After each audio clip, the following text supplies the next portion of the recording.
ሰላም ጤና ይስጥልን ጋዜጠኛ ፋኖ ወግደረስ ጤናው እንኳን ደህና መጣ ወደ ነጋሪት ቲቪ። ለአድማጭ ለተመልካቾቻችን እጅግ አስቸጋሪ ከሆነ ጊዜና ቦታ ላይ ተሻምቼ ይህንን ቃለ መጠይቅ ለማድረግ ፍቃድን ስለሰጠኝ እግዚአብሔር ያክብርልኝ።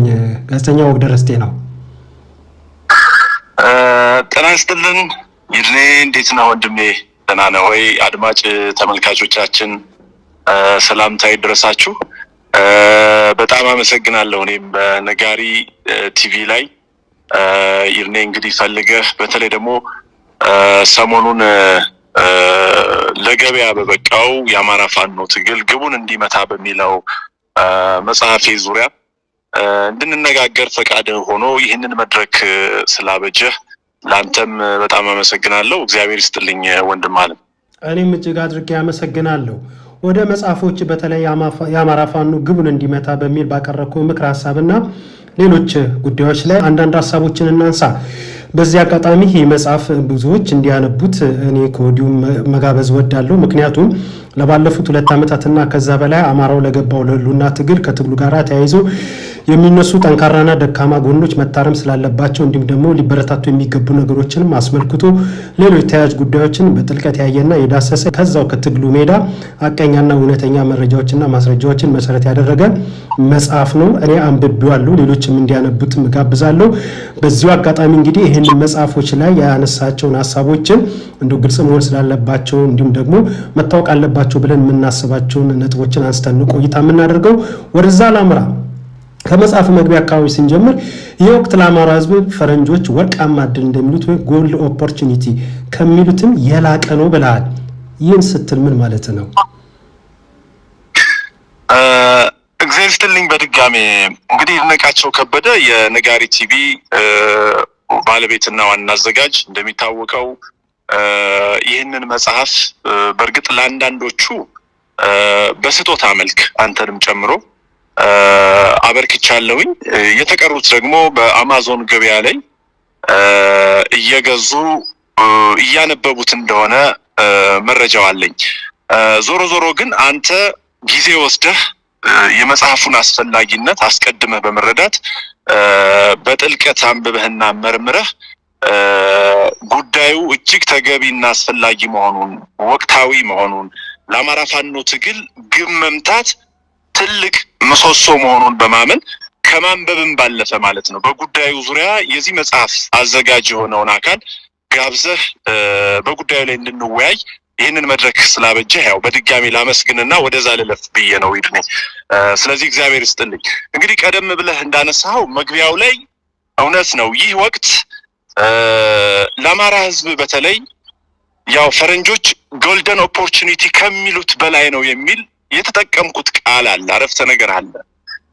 ለምንድን ነው ፈረንጆች ይህንን ወርቃማ ዕድል ከሚሉት በላይ ይሄ ጊዜ ይሄ የትጥቅ ትግል አሁን ያለው የአማራ ፋኖ አደረጃጀትና የነፍጥ ፖለቲካዊ ትግል ፈረንጆች ወርቃማ ዕድል ከሚሉት በላይ የሆነው ለምንድን ነው የሚለውን ስንመለከት እንግዲህ እንደምታውቀው ይርኔ ላለፉት እንዲያው በጣም ስናሳንሰው ማለት ነው ላለፉት 50 እና 60 ዓመታት የምንለው በ1960ዎቹ ጀምሮ በተለይ የዘውዳዊ ስርዓቱ መገባደጃ ማግስት ጀምሮ የብሔር ፖለቲካ በተለይ በኢትዮጵያ ደግሞ ዜጎች በዜግነታቸው ሳይሆን በብሔራቸውና በነገዳቸው እየተደራጁ በነፍጥ ትግል ለዛውም እየተደራጁ በወቅቱ አገዛዝ ወይም ደግሞ በወቅቱ ሀገር ይመሩ የነበረው የዘውዳዊ ስርዓቱንም ብለው ከዛ በፊት የነበሩ ድንቅና ብቁ የኢትዮጵያ መሪዎችን ነገስታትን ጨምሮ በሚያንቋሽሽ የእነሱን ታሪክ በሚያጎድፍ በተለይ ደግሞ የወጡበትን ነገድ የአማራውን ነገድ ማለት ነው አብዛኛውን ያው እንደምናውቀው እንደው እነሱ የ150 ዓመት ታሪክ ከሚሉት ከእምዬ ምኒልክ ጀምሮ ያለውን እንኳን ብንመለከት የአማራ ነገድ አባላት ናቸው ያኔ ይገዙ የነበሩ ባጼዎቹ ጊዜ የነበሩ ነገስታት የነበሩ የሚል እምነትም ስላለ እውነታውም ያ ስለነበረ በእነዚህ መሪዎች የወጡበትን ማህበረሰብ በተቃራኒ ማለት ነው እነዚህ ነገስታት የወጡበትን ማህበረሰብ በተቃራኒ የሚገኙ በተለይ በሰሜን ኢትዮጵያ ከትግራይ ክልል በምዕራብና በደቡብ እንዲሁ በኦሮሚያ ክልል በሶማሌ ክልል በሌሎችም ክፍለ ሀገራት በማንነታቸው ብቻ ተደራጅተው ያንን እነዛ መሪዎችና ነገስታት ወጡበት የሚሉትን የአማራ ህዝብ እንደ ጠላት ፈርጀው በነገራችን ላይ እንደ ጠላት ፈርጀው ህዝቡን ነው ነገስታቱን አይደለም በወቅቱ ሀገር ያስተዳድሩ ይመሩ የነበሩትን አጼዎቹን አይደለም በእነሱ ቋንቋ ወይም ደግሞ በወቅቱ የነበሩ የካቢኔ አባላትን ወይም አስተዳደሮችን ሌሎች የመንግስት ሹመኞችን አይደለም በዋናነት የአማራ ህዝብን በማኒፌስቶ ጭምር በፖለቲካ ማታጊያ ፍኖተ ካርታቸው ሁላ ሳይቀር ጠላት ብለው ፈርጀው የተነሱበት ጊዜ ስለነበረ ነው 1960 በተለይ የነዋልልኝ የተማሪዎችን እንቅስቃሴ ማግስት ተከትሎ የመጣውን አደረጃጀት ስናይ ያኔ እንደምታውቀው ይርኔ በተደጋጋሚም እንዳለው የትነግ ህወሓት በደደቢት በረሃ አንዱ ይህንን ጉዳይ በደንብ ረገጥ አድርጎ ያቀነቀነና ይዞ የተነሳ ነው የአማራ ህዝብን ጥላቻ በተለይ ደግሞ በ1967 እና 68 ማኒፌስቶው ላይ የፖለቲካ የትጥቅ ትግል ፍኖተ ካርታው ላይ እንዳስቀመጠው ፍኖተ መርሁ ላይ እንዳስቀመጠው በግልጽ የአማራን ህዝብ በጠላትነት ይፈርጃል ስለዚህ ይሄ ህዝብ በጠላትነት ተፈርጆ ላለፉት 50 ዓመታት በደርግ ጊዜ የሚሆን በትህነግ ህወሓት ጊዜ በኢህአዴግ ማለት ነው እንዲሁም አሁን ደግሞ በኦህዴድ ብልጽግና ወቅት የአማራ ህዝብ በማንነቱ ይጠቃበት የነበረ ጊዜ ነው አሁንም እየተጠቃ ያለበት ጊዜ ነው ስለዚህ ትልቁ ዕዳ የነበረው የአማራን ህዝብ ከዚህ ከሚደርስበት ጥቃት የዘር ጥቃት የማንነት ጥቃት እንዲወጣ በተለይ በ1984 ታህሳስ ወር ጀምሮ የተቋቋመው ማህድ ነፍሳቸውን ይማረውና የመጀመሪያው የአማራን ድርጅት ለማቋቋም ጥረት ያደርጉት የነበረው ፕሮፌሰር አስራት ወልደየስ አንተም እንደምትረዳው አድማጮቻችንም እንደሚረዱት በተለይ እሳቸው የሚመጣውን አደጋ ወደፊት ተነግም ይሁን ያሳለፉት የደርግ ስርዓት ለአማራው ህዝብና ለማንነቱ የነበረውን አደጋ በመረዳት ምን ለማድረግ ሞክረው ነበር በማንነቱ እንዲሰባሰብና ያንን የመጣ የዘር መጥፋት አደጋ እንዲመክት ጥረት አድርገው ነበር ፕሮፌሰሩ ሳይሳካላቸው ቢቀርም ዳሩ ስለዚህ ትልቁ ፈተና የነበረው ከ1984 ዓመተ ምህረት ጀምሮ በተለይ የአማራ ምሁራን አይናቸውን መግለጥ ከጀመሩበት ጊዜ ጀምሮ ስንመለከት አማራው በማንነቱ ተደራጅቶ ያለፈውንም ጥቃት የሚመጣውንም አደጋ እንዲመክት ብዙ ጥረቶች ተደርገው ነበር ነገር ግን ሳይሳካ ቀርቷል በዋናነት ከሳቸውም በኋላ በዜግነት ፖለቲካ የሚሆን ያው በአማራነት እንኳንስ መደራጀት መሰባሰብ ይቅርና በዜግነት ፖለቲካ እንኳን አማራ ተብሎ አይጠራም ነበር በአማራነት መደራጀት እንደ ነውር ይቆጠር ነበር አንተም እንደምትረዳው ይልኔ ከዛ በኋላም በተለይ በትህነግ ጊዜ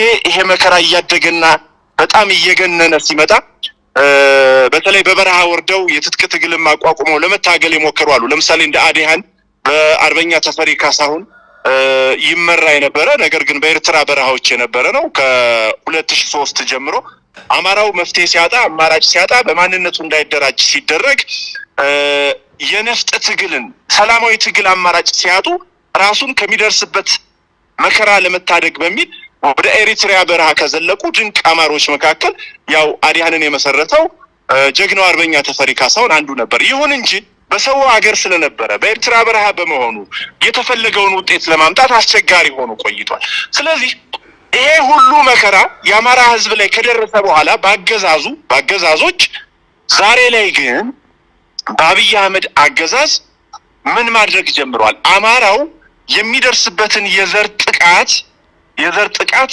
እየመረረ ከመምጣቱ የተነሳ እንግዲህ እንደምታውቀው አብይ አህመድ ወደ ዙፋን እንዲመጣ ከሌሎች በዋናነት ከሌሎች ኢትዮጵያውያን ጋር በመሆን የአማራ ፋኖ የአማራ ህዝብ በህዝባዊ እምቢተኝነት ከ2005 ዓመተ ምህረት ጀምሮ እስከ 2010 የትነግ አገዛዝ እስኪያበቃ ድረስ የከፈለውን ዋጋ የምናስታውስ ነው የምናውቀው ነው ከዛ በኋላም ከ2010 ምናልባትም አብይ አህመድ የአጤ ምኒልክን መንበር ከያዘበት ዕለት ጀምሮ የአማራው ህዝብ የዘር ማጥፋት ችግር ይቆማል ፖለቲካዊ ችግሮች ይፈታሉ ኢኮኖሚያዊ ችግሮች ይፈታሉ ማህበራዊ ችግሮች ይፈታሉ የሚል እምነት ነበረው አማራው ነገር ግን በተቃራኒው ሆኖ እንዲያውም እንዲያውም ቀድሞ ከነበረው ብሶ በሁለት በሶስት እጥፍ አድጎ በመንግስት በአገዛዙ ስፖንሰር በሚደረጉ ገዳይ ኃይሎች በቤኒሻንጉል፣ በመተከል፣ በወለጋ በሁሉም የአገሪቱ ክፍሎች የራሱን ክልል አማራን ጨምሮ ባጣየና በሌሎች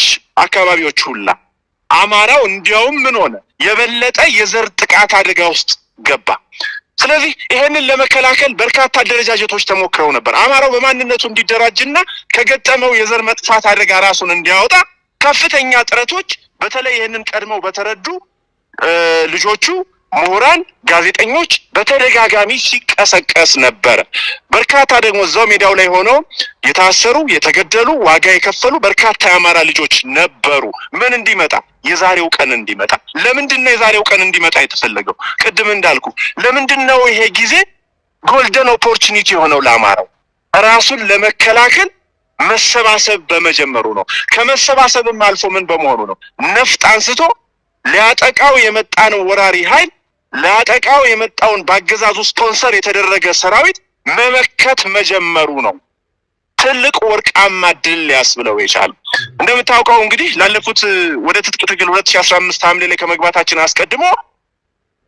ከመግባታችን አስቀድሞ በበርካታ ሰላማዊ መንገዶች ቅድም በመግቢያ ላይ አንተም ስታነሳው እንደነበረው ሁላችንም በአዲስ አበባ ከተማ በሁሉም አማራው በማንነቱ ሁሉ በሰላማዊ ፖለቲካዊ ትግል ተደራጅቶ አገዛዙ የከፈተበትን የዘር ማጥፋት ጥቃት እንዲያቆም ተደጋጋሚ ጥረቶችን አድርጓል።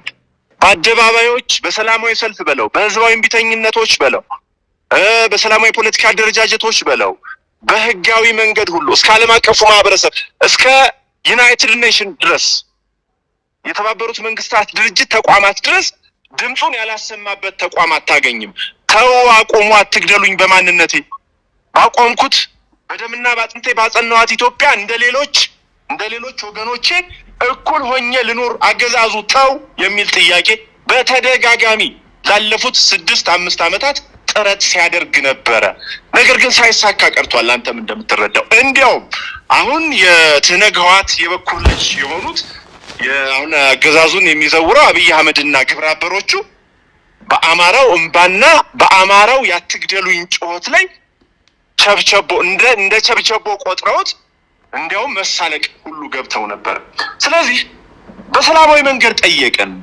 በበርካታ መንገዶች አገዛዙ በአማራ ህዝብ ላይ የከፈተውን የዘር ጥቃት እንዲያቆም በርካታ አማራጮችን ለበርካታ ዓመታት ላለፉት 50 ዓመታት ጥረት አደረግን። ያ ሳይሳካ ቀረ። ዛሬ ግን አማራው ከኢትዮጵያዊነቱ ወርዶ በማንነቱ ተደራጅቶ ራሱን መመከት መጀመሩ ጎልደን ኦፖርቹኒቲ ያስብለዋል። ለዚህ ነው ይሄንን ጊዜ ይሄንን ወቅት ፈረንጆች ወርቃማ ድል ከሚሉት በላይ ነው የሚል መግቢያ ያስቀመጥኩለት። እጅግ አድርጌ አመሰግናለሁ። ጥሩ የሆነ ትንታኔ ነው የሰጠው ለአድማጭ ለተመልካቾቻችን። ያው መጽሐፉ ላይ ደግሞ ከዚህ የበለጠ ሐሳብ የሚያገኙበታል። እስኪ ወደ ሌላኛው እንሂድ። በአማራ ፋኖ የሚመራው የአማራ ህዝብ ትግል አሁን ፈንጂ ረግጧል። እግሩን ነቅሎ ወደ ኋላ ለመመለስ መሞከሩ ጥፋቱ 2 ነው ብለዋል። ሁለቱ ጥፋቶች ምንድን ናቸው? እንግዲህ አንደኛው ጥፋት ቅድም ያልኩ ነው።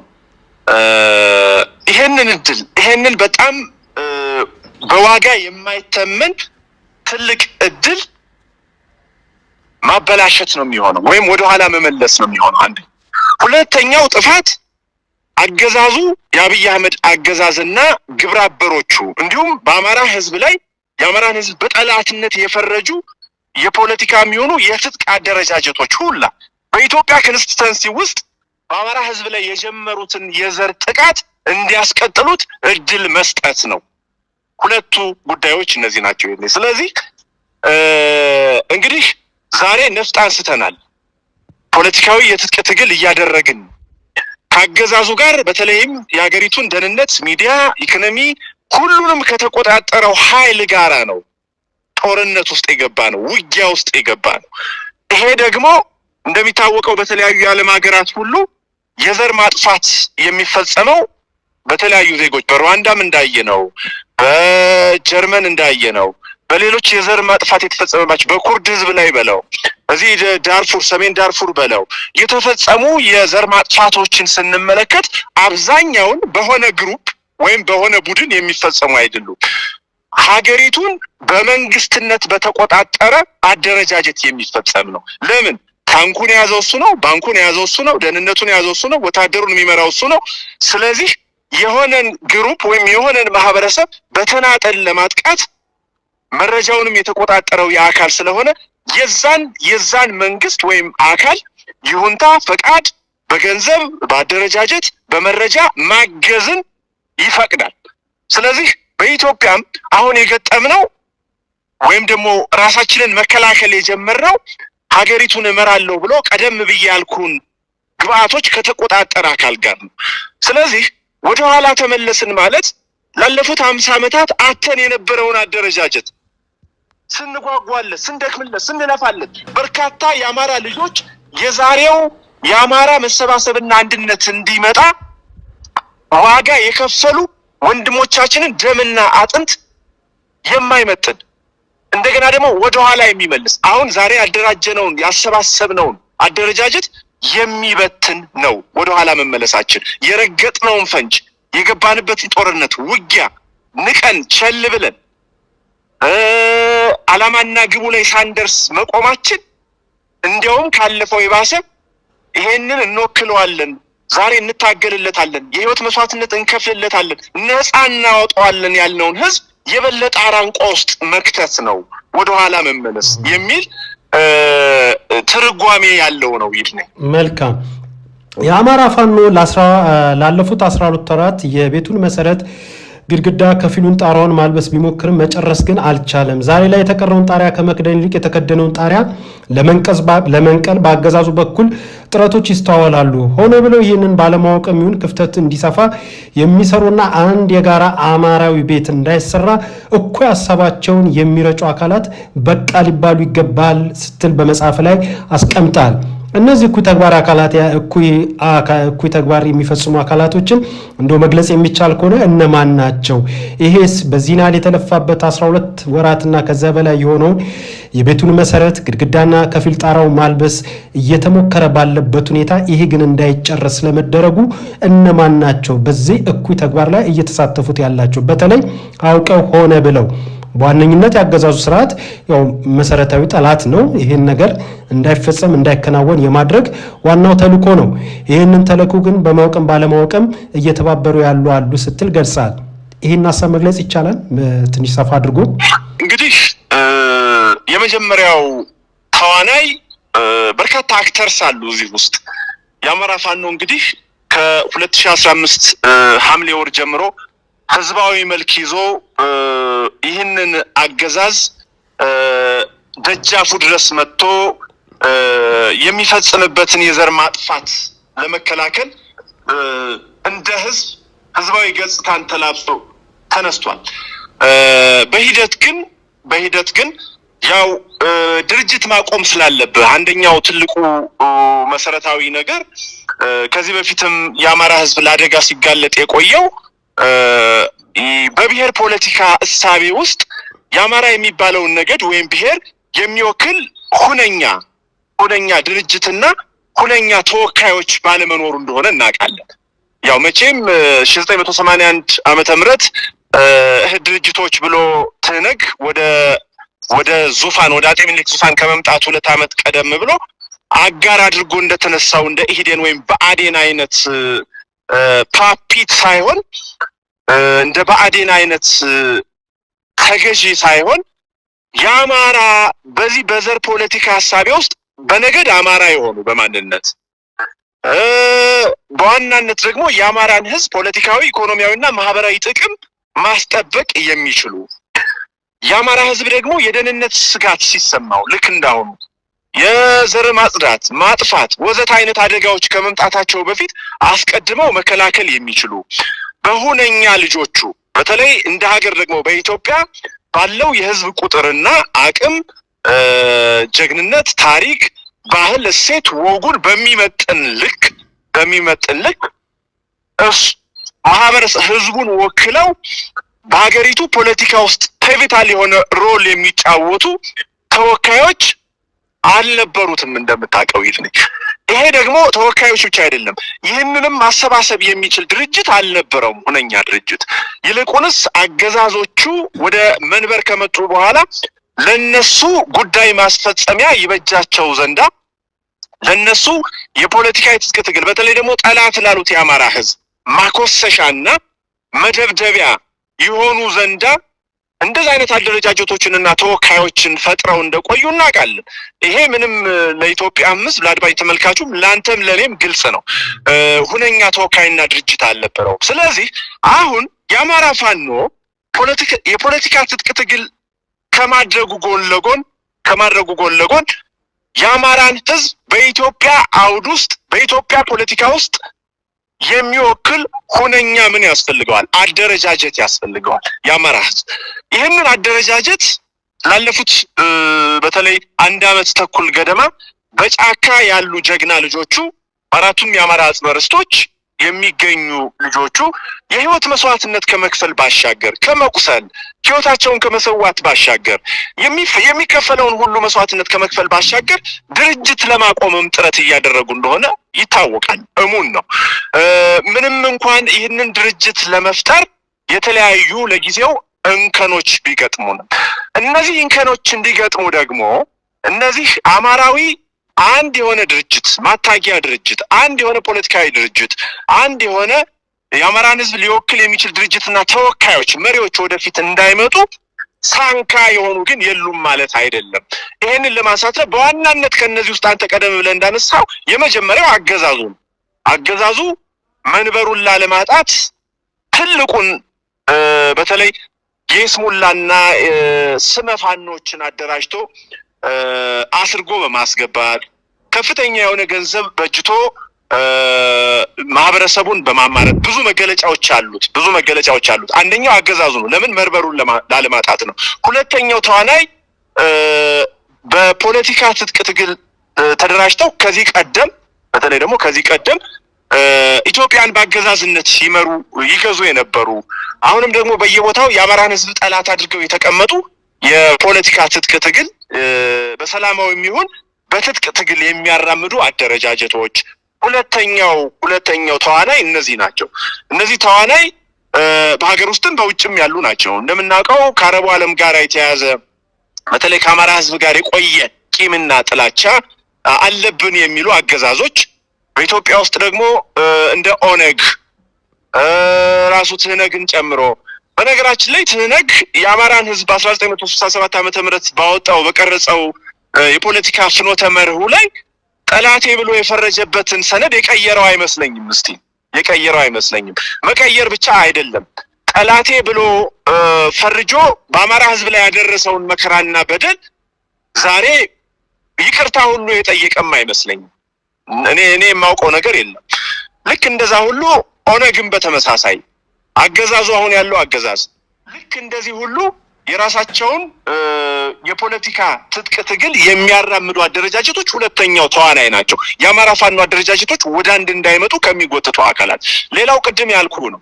በውስጥ ያሉ ለአማራ ፋኖ የሚታገሉ የሚመስሉ አማራ መሰል ነገር ግን በገንዘብ የተገዙ በባንዳነት ያሉ ያው አማራነትን በሆዳቸው የለወጡ ቡድኖች በውስጥ አሉ፣ ታጋይ የመሰሉ እነዚህ ልክ የፋኖ አክትን ያላቸው ትጥቃቸው፣ አለባበሳቸው፣ ንግግራቸው ፋኖን ይመስላሉ። ምናልባትም ፋኖ የሚከፍለውን መስዋዕትነት ለመክፈል ጥረት ሲያደርጉ እናያለን። ነገር ግን ግብራቸው ደግሞ ፋኖ እንዳይሰባሰብ አንድ እንዳይሆን ጥረት ሲያደርጉ እናስተውላለን። ይሄ መሬት ላይ አንድ እንደሚታገል የአማራ ታጋይ እኔ ብቻ የታዘብኩት ሳይሆን መጽሐፉ ላይ ባደረኩት ጥናት ባካሄድኩት አመራሩን ጥያቄ ጠይቄያለሁ። የፋኖ አመራሮችን ማህበረሰቡን አወያይቻለሁ።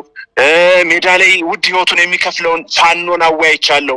የሚዲያ አካላትን አወያይቻለሁ። ከጦርነት በመለስ ያለውን ማህበረሰብ የሚሆን ዲያስፖራውንም ሁሉ ሳይቀር ይህንን መጽሐፍ ሳዘጋጅ አወያይቻለሁ።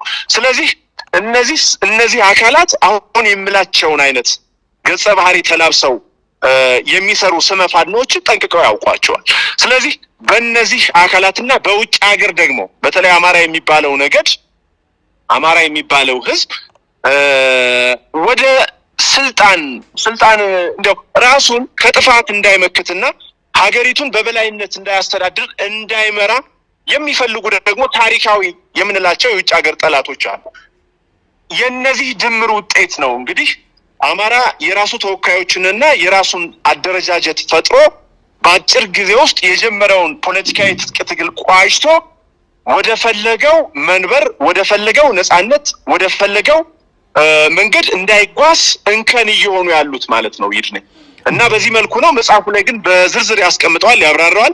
ምናልባት አድማጭ ተመልካቾቻችን እኔ ከሰጠሁት ማብራሪያ ተጨማሪ በዝርዝር እዛ ላይ ስላለ ቢመለከቱትም መልካም ነው የሚል እይታ አለ። ጥሩ። እኔም እሱን ሀሳብ ነው መጋራው። እዛ ላይ በሰፊው የተዳሰሰ ስላለ ምክንያታዊ የሆኑ ሀሳቦች እዛ ላይ ቀርባሉ። እሱ ላይ እንዲያዩትና እንዲያነቡት በዚህ አጋጣሚ እኔም ጭምር የምጋብዘው ነው የሚሆነው። ያነሳው ነገር አለ በተለይ ከህወሓት ወነግ እንዲሁም ደግሞ ሌሎች አደረጃጀቶች ጋር በተገናኘ የትግሉ ሂደትስ ምን ይመስላል በሚል በመጽሐፍ ላይ ያስቀመጥኳለ። እሱን ነገር አስመልክቶ ደግሞ ወደ ኋላም ማነሳለን ጥያቄ አለ ወደሱ ደረጃ ስንደርስ። ሌላው በመጽሐፍ ላይ ያስቀመጥከው ነገር ምንድን ነው?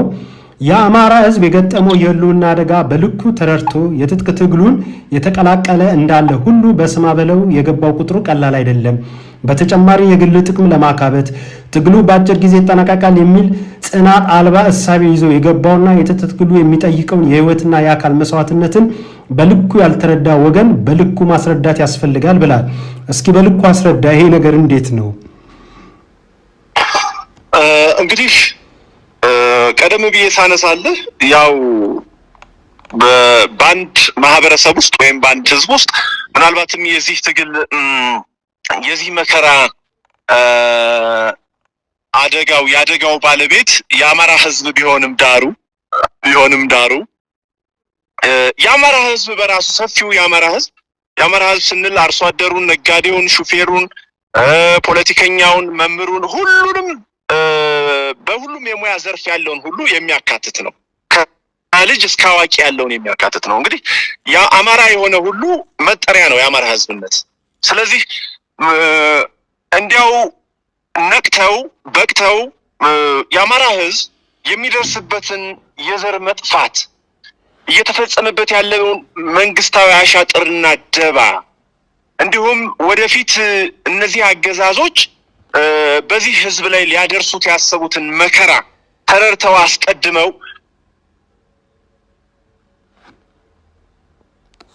ከሚያስረዱት ባሻገር የሚረዳው አካል በተለያየ ምክንያት ለምሳሌ ያው ሀገሪቱ እንደምታውቃት ካላት የመሰረተ ልማት ዝርጋታ አንጻር እነዚህ በቁጭት በጣም በትጋት የሚከፈለውን ሁሉ መስዋዕትነት እየከፈሉ ህዝባቸውን የፖለቲካዊ ንቃት እንዲኖረው ከሚሰሩት ባሻገር ያለውን ማህበረሰብ ደግሞ ሰፊው ማህበረሰብ የተጋረጠበትን የዘር መጥፋት እየተሰራበት ያለውን የፖለቲካና ኢኮኖሚያዊ አሻጥር፣ ማህበራዊ አሻጥር፣ ሌሎችንም አደጋዎች በልኩ ያልተረዳ የለም ማለት አንችልም። በነበረኝ ያለፉት 2 ዓመት ግምገማ እንግዲህ የትጥቅ ትግሉ ህዝባዊ መልክ ይዞ ነው የተነሳው። ሁሉም እዚህ በተለይ ደግሞ አብይ አህመድ ከ2015 ጥር ወር ጀምሮ በአማራ በሚባለው ክልል ውስጥ ህግ አስከብራለሁ በሚል ሰበብ ልጆቹን እየገባ መግደል ሲጀምር፣ ከብቱን መግደል ሲጀምር፣ አብያተ ክርስቲያናትን ገዳማትን ማውደም ሲጀምር፣ መነኮሳትን ቀሳውስትን መግደል ሲጀምር፣ ከእንደገና ደግሞ አማራ የሚባለውን በአጠቃላይ ሀብት ንብረቱን ህዝቡን ማውደም ሲጀምር የዛን ጊዜ ያንን ለመመከት አስቀድመው ፖለቲካዊ አሻጥሩን፣ ኢኮኖሚያዊ አሻጥሩን፣ ፖለቲካዊ ሌሎች አሻጥሮችን ያልተረዱ ነገር ግን በመምጣቱ ብቻ ለመመከት የተነሳ አለ።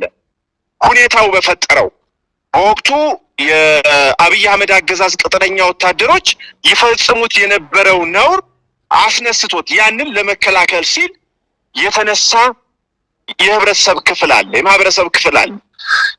በዛው ልክ ደግሞ ፖለቲካውን ጥንቅቅ አድርጎ አውቆ ተረድቶ ለምንድነው ጫካ የገባሁት? ዛሬ ላይ ጫካ ገብቼ የአማራን ህዝብ በፖለቲካ እያነቃው፣ እያደራጀው፣ እያሰለጠንኩ፣ እያስታጠቁ ለምንድነው ውድ የሆነ የህይወት መስዋዕትነት ልንከፍል የቻልነው? የምንከፍለውስ የሚለውን ደግሞ በልኩ ተረድተው ዛሬም እያደራጁ፣ እያሰለጠኑ፣ እያስታጠቁ፣ እየተሟገቱ፣ እየታገሉ ያሉ ደግሞ ቀድመው የአገዛዙን ስርዓት ተረድተው እየታገለ ያለ ደግሞ የማህበረሰብ ክፍል አለ። በዛው ልክ ደግሞ ቀድም እንዳልኩ እነዚህ ሁለቱ አካላት የግድ ተፈጥሯዊ መብት ነውና ተፈጥሯዊ ሁነት ነውና ከጥቃት ደግሞ ራሳቸውን ዝም ብለው ለመከላከል ሲሉ ይገባሉ። ስለዚህ በዚህ አውድ ውስጥ የሆነን ቡድን ያገዛዙን የአብይ አህመድን ሰራዊት ከበህ ከመታህ በኋላ ትግሉ ዘው ላይ ያለቀም ይመስለዋል። ከእንደገና የአገዛዙ የላካቸውን ወታደሮችና ሰራዊት ከማረከ ከደመሰሰ ካቆሰለ በኋላ በሆነ ቀጠና ትግሉም የሆነን አካባቢ ከተቆጣጠረ በኋላ ለምሳሌ ወረዳዎችን፣ ዞኖችን፣ ቀበሌዎችን ከተቆጣጠረ በኋላ የአማራ ህዝብ ትግል እዛ ድረስ የተለጠጠ ነው የሚል ብሎ የሚያስብም አለ በዚህ ትግል ውስጥ። ከዚህ በተጨማሪ አጠቃላይ የአማራ ህዝብ ያስቀመጠውን ፖለቲካዊ ትግል ግብ በአግባቡ በተፈለገው መንገድ በተሰነደ ሁኔታ ለተፈለገው ማህበረሰብ ክፍል ማድረስ ባለመቻላችን ክፍተት፣ በግንዛቤ ክፍተት ማለት ነው። ትግሉ በአጭር ጊዜ ውስጥ ይጠናቀቃል።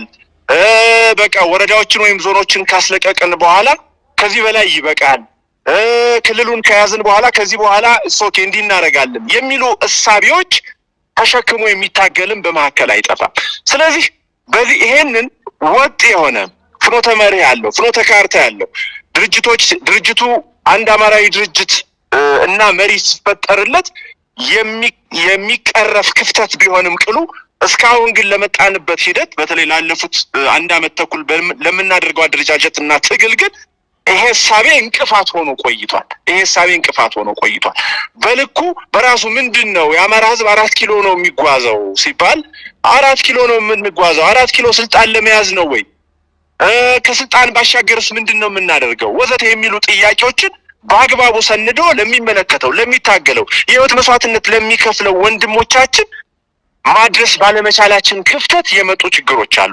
እነዛ ችግሮች ወደፊት የሚቀረፉ እስካሁን ግን እንደ ችግር ሆነው የመጡ ናቸው።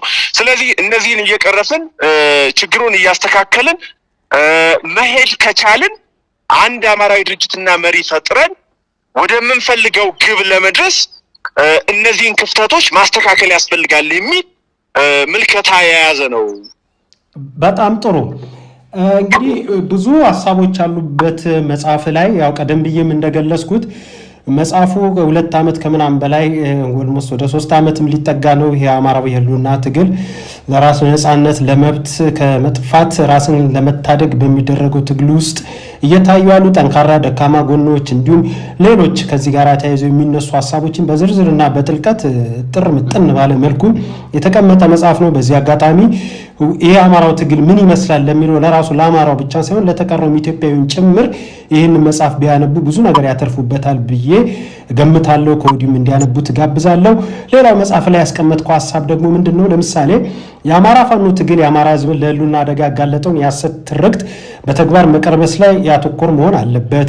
እንዲሁም ደግሞ የአማራ ፋኖ የትጥቅ ትግል ከአማራ ክልል ውጪ መጤ፣ ሰፋሪ፣ ጨቋይ፣ ነፍጠኛ፣ ወራሪ ወዘተ እየተባለ አረመናዊ በሆነ ሁኔታ የሚጨፈጨፈውን የሚታደግ መሆኑን ጭምር አለበት።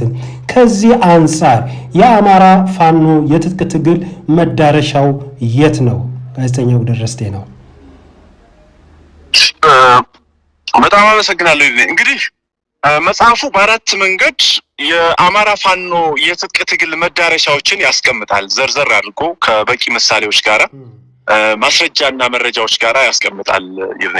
ቀደም ብለህ ባነሳው ጉዳይ ላይ ግን ያው የዚህ አንዱ መዳረሻ ግብ መሆን አለበት ብሎ የሚያምነው ጸሐፊው የአማራ ፋኖ የትጥቅ ትግል የአማራ ፋኖ ፖለቲካዊ ትጥቅ ትግል በዋናነት የአማራን ህዝብ ከገጠመው የዘር መጥፋት አደጋና ጭፍጨፋ እንዲሁም የዘር መጽዳት የሚያስቆም መሆን አለበት ብሎ ያምናል ጸሐፊው። የመጀመሪያው የምናደርገው ፖለቲካዊ የትጥቅ ትግል ቅድም ያነሳውልህ ነው። በራሱ ስልጣን መያዝ ማለት ምን ማለት ነው? በራሱ መዳረሻችን 4 ኪሎ ወደ 4 ኪሎ ነው። የአማራ ፋኖ አገዛዙን ማስወገድ ነው፣ ስልጣን መያዝ ነው ሲባል ዝም ብሎ ስልጣን መያዝ አይደለም። ለምንድን ነው ስልጣን የሚይዘው? አንደኛውና ትልቁ ነገር የተነሳንለትም ዓላማ ያ ስለሆነ የአማራ ህዝብ በማንነቱ የሚደርስበትን የዘር ጥቃት የሚያስቆም ትግል ነው። ይሄ የነፍጥ ትግል የሚደርስበትን በሀገሪቱ ላለፉት 50 ዓመታት በተለይም ከደርግ ጀምሮ በትህነግ አገዛዝ ወቅት አሁን ደግሞ በባሰ ሁኔታ በኦህዴድ ኦነግ ብልጽግና አገዛዝ ወቅት ከፍተኛ የሆነ የማንነት ዘር ጥቃት ውስጥ ገብቷል ማህበረሰባችን፣ ህዝባችን አማራ። ስለዚህ እኔ እና መሰል ወንድሞቼ ጫካ ውለን የምናድረው ነፍጥ አንስተን ዛሬ ራሳችንን መከላከል የጀመርነው ሀገሪቱን በበላይነት ከተቆጣጠሩት ዘር አጥፊዎች ህዝቡን ለመመከት ነው፣ ህዝቡን ለማዳን ነው፣ ህዝቡን ለመከላከል ነው። ስለዚህ የመጀመሪያው ግብ መሆን ያለበት የአማራ ህዝብን ከተጋረጠበት የዘር መጥፋት አደጋ ትላንት ካለፈው ይልቅ የሚመጣው ከፍተኛ መሆኑን በመመልከት ከዛ ጥፋት ራሱን እንዲታደግ ማድረግ ነው። ሁለተኛው እንደምታውቀው ኮዝና ኢፌክት ይኖራል። እንግዲህ ለአንድ ነገር ምክንያት ይኖራል። ያ ምክንያት ደግሞ ግጭት ይፈጥርና ውጤት ይኖረዋል። የመጀመሪያው ጉዳይ በተለይ ከ1960ዎቹ ወዲህ የአማራ ህዝብ ላይ አላስፈላጊ የሆኑ በሬ ወለደ አይነት ትርክቶች በስፋት ተሰራጭተዋል። በተለይም ያለፉት አገዛዞችን በማንሳት የአማራን ህዝብ እንደ ጨቋኝ፣ እንደ በዝባዥ፣ የአማራን ህዝብ የብሔር ብሔረሰቦችንና ህዝቦችን መብት ረጋጭ፣ የአማራ ህዝብ በተለይ የኦሮሞና እንደዚህ የሚባሉ አካባቢዎችን ህዝብ አጤ ሚኒሊክና ሌሎች ድንቅ የሆኑ የአፍሪካ ብሎም የዓለም ጥቁር ህዝብ ነገስታትን እያነሱ ስማቸውን ማጉደፍ ብቻ ሳይሆን በእነሱ አገዛዝ ዘመን የዚህ ማህበረሰብ እንዲህ ተደርጓል፣ የዛኛው ማህበረሰብ እንዲህ ተቆርጧል፣ ጠፍቷል፣ ወዘተ የሚሉ ምን ነበሩ? ኔሬሽን፣ ፎልስ ሂስቶሪካል ኔሬሽንስ ነበሩ። እንደምናውቀው ሐሰተኛ የሆኑ ታሪካዊ ትርክቶች በስፋት በአማራ ህዝብ ዘንድ እንዲሰራጭ አስቀድመው ላለፉት ምናልባትም እንደነገርኩ ከዘዳይ ስርዓቱ መውደቅ ማግስት ጀምሮ በስፋት በኢትዮጵያ ዘንድ ተሰርቷል። አሁን ባሉት ክልሎች ሁላ አገዛዙን ጨምሮ አይተህ ከሆነ የትምህርት ፖሊሲ ውስጥ ሁላ ስነ ዜጋና ስነ ምግባር የሚባል ትምህርት ሲቪክ ኤንድ ኤቲካል ኤጁኬሽን ተብሎ በብዛት ሲወቅስ ሲያጣጥል ኔሬሽን ሲያበጅ የነበረው በአጼዎቹና የአጼዎቹ የወጡበትን ህዝብና ማህበረሰብ ነው። ይሄ እስከ ዩኒቨርሲቲ ድረስ ባይዘው በመቀሌ ዩኒቨርሲቲ ነው በዋናነት ሲቪክስ የተጀመረው ባልሳሳት። ከዛ በተለያዩ ዩኒቨርሲቲዎች በዩኒቨርሲቲ ደረጃ ምን ሲሰጥ ነበረ? አጼዎቹና የአጼዎቹ ስርዓት የወጡበት ማህበረሰብ ወይም ነገድ እንደ ጨቋኝ፣ እንደ በዝባዥ፣ እንደ ገዳይ የብሔር ብሔረሰቦችን መብት የማይቀበል እንደ ደፍጣጭ ወዘተ ከዛም አልፎ ደግሞ እንደ ገዳይ ሁሉ እንዲቆጠር ተደርጎ ላለፉት 50 ዓመታት መንግስታት ወይም የመንግስቱን አገዛዙን የሚመሩት ግለሰቦች በሚያገኟቸው ሚዲያዎችና መድረኮች ብቻ መግለጽ ሳይሆን በትምህርት ፖሊሲውና ካሪኩለም ሁሉ ተካቶ ምን እንዲሆን ተደርጓል? በስፋት እንዲፈርጽ ተደርጓል። ሰፊው የኢትዮጵያ ህዝብ ላይ ይሄ ኔሬሽን፣ የትኛው ኔሬሽን? አማራ እንደ ጨቋኝ፣ እንደ በዝባዥ፣ እንደ ገዳይ ወዘተ የሚያየው ትርክት ማለት ነው። ስለዚህ የአማራ ፋኖ ፖለቲካዊ ትጥቅ ትግል ይሄንን ኔሬሽን፣ ይሄንን ሐሰተኛ ታሪካዊ ያገዛዞች ትርክት የቆዩ የብሔርና የነገድ ፖለቲካ አራማጅ አገዛዞች የፈጠሩትን ትርክት የሚለውጥ መሆን አለበት ነው የመጀመሪያው ነገር። በኢትዮጵያ ህዝብ ዘንድ አማራውን እንደ ጭራቅ እየሳልክ ስታሳየው የነበረው የአማራውን ነገስታትና ገዢዎች እንደ ጭራቅ እየሳለ ሲያሳይ የነበረውን ኔሬሽን ማይንድ ሴት መቀየር የሚያስፈልግ ስራ ያስፈልጋል። ስለዚህ የአማራ ፋኖ የሚያደርገው ትግል ይህንንም ለመለወጥ ጭምር ነው። ይሄ ኦቨርናይት እንደማይቀየር እናውቀዋለን። ነገር ግን መጽሐፉ ላይም ለመጥቀስ እንደተሞከረው በዋናነት ላለፉት 2 ዓመታት በቂ ማሳያ እንኳን 2 ምሳሌዎች ባነሳለህ። አንደኛው ለምሳሌ ኦሮሚያ ከሚባለው አካባቢ ከወለጋ፣ ከአርሲ፣ ከሻሸመኔ፣ ከጅማ፣ ከተለያዩ ክፍሎች ከምስራቅ ሐረርጌ የመጡ በርካታ ታጋዮች፣ በርካታ ቅጥረኛ ያገዛዙ ቅጥረኛ ሰራዊት በአማራ ፋኖ ተማርኮ የተማረከውን በእንክብካቤ በመያዝና በመመገብ የቆሰለውን በማከም እዚህ ደግሞ የህይወት መስዋዕትነት በውጊያ ላይ ደግሞ የከፈለውን ቆፍረን ሁሉ በመቅበርና ሀዘን ሁሉ በማውጣት በዋናነት ግን እነዛ የተማረኩ በርካታ የኦሮሚያ ተወላጆችን የኦሮሞ ነገድ አባላትን ተንከባክቦ የትራንስፖርት ሰጥቶ አልብሶ መግቦ ይዘውት ለሚመጡት ነፍጥ ሁሉ የካሳ ክፍያ እየከፈለ ፋኖ ምን ያደርጋል? ወደ የአካባቢና ወደ የማህበረሰቡ ይልካል። አማራው እነሱ እንደሚሉት ገዳይ፣ በዝባሽ፣ ልክ ጨቋኝ፣ ጦረኛና እንደዛ ሆኖ ቢሆን ኖሮ እንኳንስ ላለፉት አመታት ያው የነገር ፖለቲካ ስለሆነ ነው ገደሉን፣ የዘር ማጥፋት አደረሱብን እንደነሱኛ ብለን ቢሆን ኖሮ እንኳንስ እየማረክ መመለስ ይቅርና ከዛም በላይ ይሆን ነበረ ነገሩ። ስለዚህ አንደኛው ትርክቱን የምትቀይረው እዚህ የሚመጡትን ተዋጊ ኃይሎች ቅጥረኛ ሰራዊት የአብይ አህመድ አገዛዝ ትክክል አለመሆኑን በማስረዳት እኛ ወንድማማቾች መሆናችንን በማስረዳት ከዛም ባለፈ ደግሞ እኛ የምንታገለው አገዛዙን እንጂ ይህንን የአማራን ህዝብ ለማጥፋት በህገ መንግስት ደረጃ ቀርጾ እያስፈጸመ ያለውን አስፈጻሚውን አካል እንጂ ከዛ የወጣውን ማህበረሰብ አለመሆኑን ሁላ በማስረዳት እንደምታውቀው የአማራ ህዝብ እንደ ህዝብ ፈርጆት የተነሳው ጠላት የለም። እንደ ሀገርም ደግሞ ኢትዮጵያን ፈርጆ አልተነሳም። ይሄንን ሁላ በማስረዳት ምን ማድረግ ጀምረናል? አማራ ላይ የነበራቸውን መጥፎ አመለካከት እንዲለውጡ ሁሉ ፋኖ እየሰራ ይገኛል። ልክ እንደዚህ ሁሉ በርካታ ይሄንን ትርክት ሊቀይሩ የሚችሉ የቀደመውን ሐሰተኛ ትርክት ሊቀይሩ የሚችሉ የተግባር ስራዎችን ዛሬ ፋኖ መስራት ጀምሯል። ስለዚህ ትልቁ ነገር ምንድነው? ሁለተኛው ይሄንን ፎልስ ሂስቶሪካል ኔሬሽን የሚለውጥ ስራ መዳረሻው መሆን መቻል አለበት። ሌላው እንደምታውቀው የአማራ ህዝብ ምንም እንኳን ሁለተኛና ሶስተኛ ጉዳይ ቢሆንም በቅደም ተከተል ነው እያስቀመጥኩልህ ያለሁት። በፖለቲካዊም ይሁን በኢኮኖሚያዊና በማህበራዊ ጉዳዮች አማራው ሲስተማቲካሊ እንዲገፋ ተደርጓል። በአሻጥር እንዲወጣ ተደርጓል። እንዲገለል ተደርጓል። ይሄንን ልክ በወርዱ በቁመቱ በአቅሙ ልክ በኢትዮጵያ አውድ ውስጥ ምን እንዲሆን ማድረግ ነው? የገፋውን ፖለቲካ አስተካክሎ እንደ ሌሎች ወንድሞቹ እንደ ሌሎች ኢትዮጵያውያን እኩል ተጠቃሚ፣ ፍትሃዊ ተጠቃሚ እንዲሆን ማድረግ ነው። ሌላው ነገር አራተኛው መጽሐፉ የሚያነሳው ምንድነው? እንግዲህ ቀደም ብዬ እንዳነሳውልህ እኛ የአማራ ፋኖ የትጥቅ ትግል ሲጀምር እንደ ሌሎች የፖለቲካ ትጥቅ ትግል ሲያካሄዱ እንደቆዩ በአገዛዝ ላይም እንደነበሩት ሁላ በጠላትነት የፈረጀው በፍኖተ መርሁ በጠላትነት የፈረጀው የኢትዮጵያ ህዝብ የለም፣ አይኖርምም፣ አልነበረምም፣ የለም። ሁለተኛው ኢትዮጵያ የምትባልን ሀገር እንደ ሀገር የሀገር ግዛት አንድነቷ እንዲጸናም ደግሞ የአማራ ፋኖ ዋጋ መክፈል አለበት የሚል ዋጋም እየከፈለ ቆይቷል።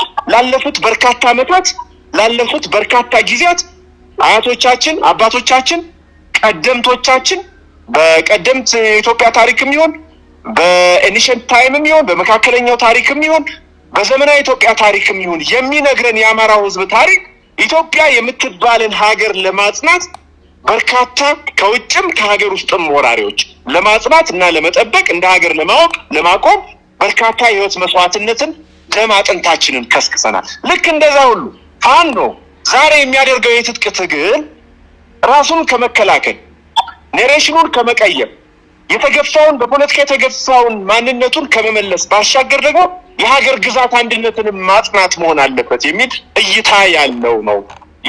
አድማጭ ተመልካቾቻችን ከፋኖ ጋዜጠኛ ወግደረስ ጤናው ጋር የነበረን ቆይታ ይህን ይመስል ነበር። በክፍል 1 እንደተከታተላችሁት ነው። ክፍል 2 ደግሞ የሚቀጥል ነው የሚሆነው። በክፍል 2 ሌሎች ርዕሰ ጉዳዮችን ማንስተን ቆይታ አድርገናል። ለእስካሁን ቆይታችን እጅግ አድርገን እናመሰግናለን። ሰላም ቆዩ።